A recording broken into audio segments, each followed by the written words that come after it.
Bienvenue à tous. Démarrons par la Namibie où le ministre de l'Agriculture, Marc Albert Ngari, a été démis de ses fonctions par la présidente Netumbo Nandi-Ndaitwah le 23 avril 2025 à la suite de lourdes accusations portées contre lui. Il s'agit des accusations de viol répété, d'enlèvement et avortement forcé. Cette décision a été prise après son arrestation par la police, survenue alors qu'il tentait de soudoyer une jeune femme de 21 ans qui était encore mineure au moment présumé des faits. Lors de son interpellation, Ngari avait en sa possession environ 230 000 $ en liquide, ce qui a renforcé les soupçons de tentative de corruption et de fuite. Dans un communiqué officiel, la présidence a précisé que compte tenu de la gravité des accusations, Ngari aurait dû présenter spontanément sa démission. La principale formation d'opposition, les Patriotes indépendants pour le changement, a dénoncé un profond échec des dirigeants dans la lutte contre les violences basées sur le genre, appelant à des réformes urgentes.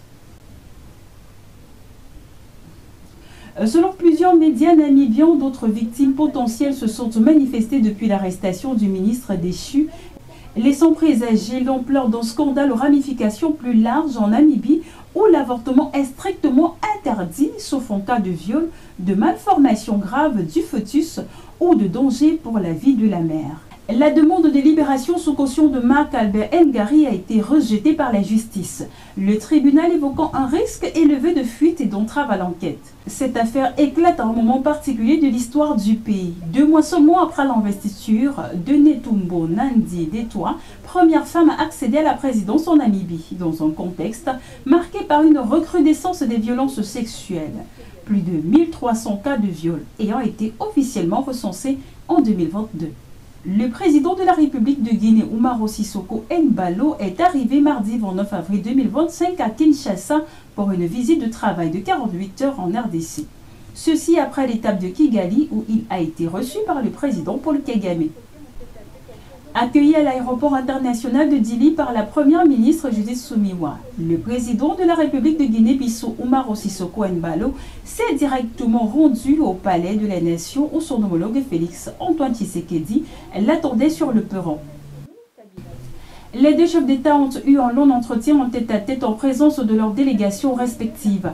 Au cours d'une brève cérémonie organisée par le chancelier des ordres nationaux, le président Félix Tshisekedi a élevé son homologue Umaro Sissoco Embalo au rang de grand cordon dans l'ordre national. Héros nationaux, Kabila Lumumba, la plus haute distinction honorifique du pays. Par cet acte solennel, la République démocratique du Congo entend saluer votre mérite éminent. Vous témoignez son estime profonde et scellée dans le marbre du respect mutuel et de l'amitié durable, les liens indéfectibles qui unissent nos deux peuples, a déclaré le président Félix Tshisekedi avant de lui remettre une cocarde aux couleurs nationales.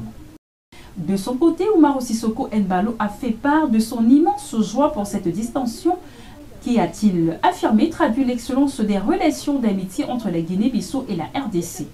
Nous partageons les mêmes idéaux dans l'ensemble du continent africain. Et puis avec la RDC, nous faisons nos consultations politiques et diplomatiques, a fait savoir le président de la Guinée-Bissau. Concernant le contenu de ces échanges avec son homologue congolais, Umaro Sissoco a évoqué lors d'un point de presse conjoint les aspects diplomatiques, sécuritaires et économiques. Nous avons discuté de la situation régionale, de la situation nationale de nos deux pays et aussi nous sommes convenus de donner des instructions à nos deux ministères des Affaires étrangères pour réunir nos commissions mixtes, notamment au sujet de la réouverture de nos représentations diplomatiques, a-t-il fait savoir. Le Niger s'apprête à construire une raffinerie d'or. Les dirigeants ont signé un accord de co-entreprise avec la société émiratise Souvama Royal Gold Trading LLC pour la création de la première raffinerie d'or et d'unités de traitement de pierres précieuses du pays. L'accord officialisé lors d'une cérémonie à la Maison de l'Uranium à Niamey donne naissance à Royal Gold Niger SA, une nouvelle co-entreprise chargée de construire une raffinerie d'or, une unité de fabrication de bijoux et un centre de taille et de polissage de pierres précieuses sur le sol nigérien. Fin de cette édition de formation. Merci de l'avoir suivi.